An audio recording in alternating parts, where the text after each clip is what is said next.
Hi there, this is Jen, and thanks for joining me today. Today I have a little bit of a different video.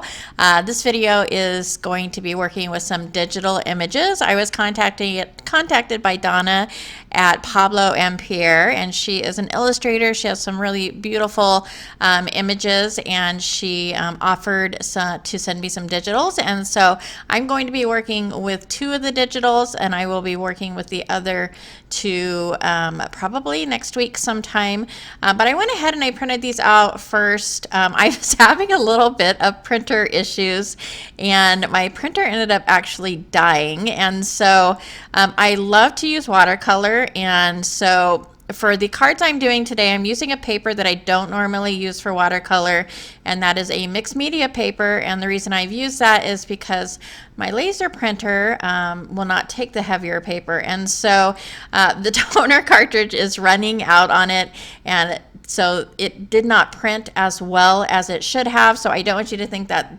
the images that I'm painting you will get them.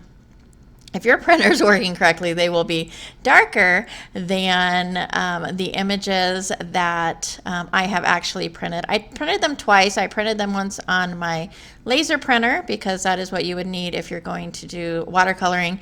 I also printed on my inkjet printer in case I want to do some coloring with another medium like Copics or colored pencils. But I went ahead and I printed these out so they would fit on 5x7 cards. These are really beautiful images that are pretty detailed and intricate, and so I wanted to make sure I had enough room to color, just because I am not, as you know, if you've watched me, a superb colorist. I just try and make it look as beautiful as possible, but Donna is offering a free image. So if you go ahead and I'll leave a link below to her website and then to her email as well. If you want to check out her website and see what images you like and pick one out, and go ahead and email her and she will send you an image free of charge. And she is also offering 50% off any of other images that you would like. These are really great, I have to say, for if you are going to do a framed piece.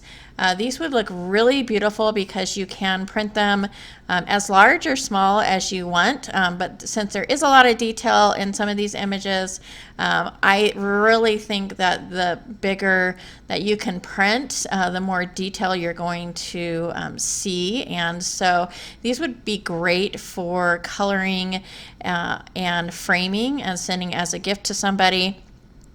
But I just went ahead and I did a little bit of watercoloring on these again on some mixed media paper, and then I am using stencils on both of these just to add a little bit to the background. I don't end up adding sentiments just because I wanted to leave those open for a later date. But I wanted to say that I do have several videos regarding digital images.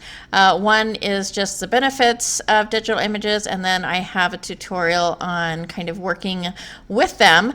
And I wanted to mention that since I have done those videos, I have learned a little bit more about printing digital images, and since I will be in the market for a new printer because my color printer has said it has had enough. I think it's about 10 years old, and so I'm so happy that it lasted that long, and up till the last minute it printed just beautifully. So I am going to be in the market for another printer, and I will be getting a rear load printer this time, and I wanted to mention that because if you are planning on printing a paper that is a little bit heavier, a rear load printer, from what I've researched, is going to be your best bet, just because a rear load printer takes the paper from the back and it goes out the front.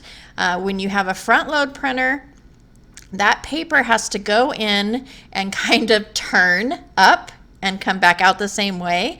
And so that is where you run into issues with having a thicker paper type. It's not always going to print how you want it to, just because of the fact that it has to turn, and a lot of times it will either ruin the rollers or you're going to get ghosting on your prints. And so I wanted to mention that. But do check out Donna's website and take advantage of her offer. If you've done digital images before, these are some really beautiful ones to color up. If you haven't, this would be a good opportunity to try some out free of charge. So I'll leave her information below, as well as links to the videos that I have regarding digital images. I hope you enjoyed this. If you did, I would love a thumbs up. As always, I thank you so much for stopping by and spending some time with me, and I hope to see you next time.